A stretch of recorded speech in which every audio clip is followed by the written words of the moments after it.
अब सीटों का बंटवारा हो चुका है, गठबंधन का स्वरूप पूरी तरीके से तैयार हो चुका है। मैं केंद्रीय गृह मंत्री आदरणीय अमित शाह जी का, आदरणीय जेपी नड्डा जी का भी अपनी तरफ से, अपनी पार्टी के हर एक कार्यकर्ता की तरफ से मैं धन्यवाद करता हूँ। बिहार में एनडीए की गठबंधन में दरार पड़ती दिख रही है। चाचा पशुपति पारस और भतीजे चिराग के बीच हाजीपुर सीट को लेकर खींचतान जारी है। एक तरफ जहां चिराग पासवान बीजेपी के राष्ट्रीय अध्यक्ष जेपी नड्डा से मुलाकात के बाद कह रहे हैं कि बीजेपी उन्हें हाजीपुर समेत 4 सीटें दे रही है, सिर्फ औपचारिक ऐलान होना बाकी है, तो वहीं दूसरी तरफ चाचा पशुपति पारस बगावती तेवर में नजर आ रहे हैं।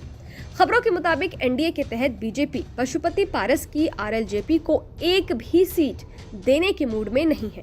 इसको लेकर ही मोदी सरकार में मंत्री पशुपति पारस ने मोर्चा खोल दिया है और कहा है कि बीजेपी उनके साथ अन्याय कर रही है। खबरें हैं कि बीजेपी से चिराग पासवान को तवज्जो मिलने के चलते चाचा पशुपति पारस नाराज हैं। पशुपति पारस हाजीपुर सीट से ही चुनाव लड़ने के लिए अड़े हैं।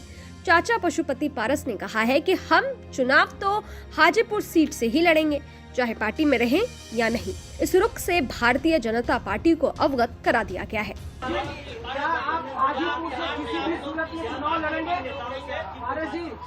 नहीं, हमारी किसी से कोई बातचीत नहीं हुई है, लेकिन हम हाजीपुर से चुनाव लड़ेंगे।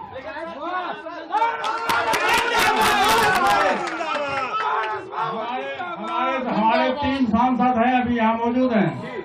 हम तीनों सांसद जहाँ से हम लोग सांसद रहे हैं, वहाँ से हम चुनाव लड़ेंगे। हमारी पार्टी का फैसला। वहीं बीजेपी से नाराजगी पर जब पशुपति पारस से ये सवाल किया गया कि क्या आरएलजेपी भी सीट बंटवारे पर चर्चा कर रही है, इसको लेकर पशुपति कुमार पारस ने कहा कि अगर आप इंडिया गठबंधन के बारे में बात कर रहे हैं तो हमने किसी के साथ कोई चर्चा नहीं की है। हमारी पार्टी की बातचीत अभी किन्हीं नेताओं से नहीं हुई है।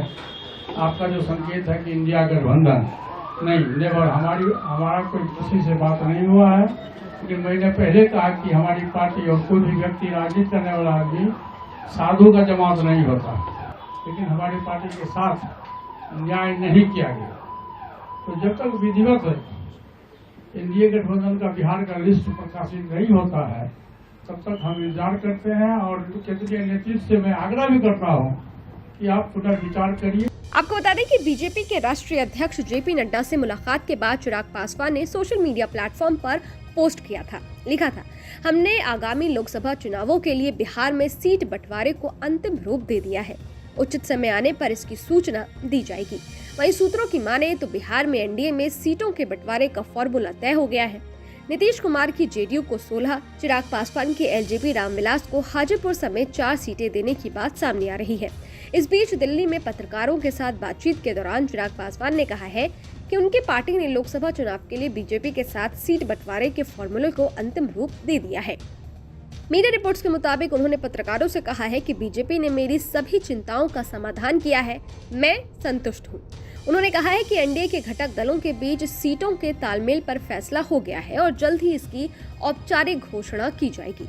आपको बता दें कि हाल ही में चिराग पासवान ने लोकसभा चुनाव से पहले बिहार के साहिबगंज में अपनी पहली चुनावी रैली की थी। इस रैली में उन्होंने कहा था कि हर पार्टी उन्हें अपने पक्ष पे करना चाहती है। वो ये भी कह रहे थे कि जहां से उन्हें बेहतर ऑफर मिलेगा वो उस तरफ झुक सकते हैं।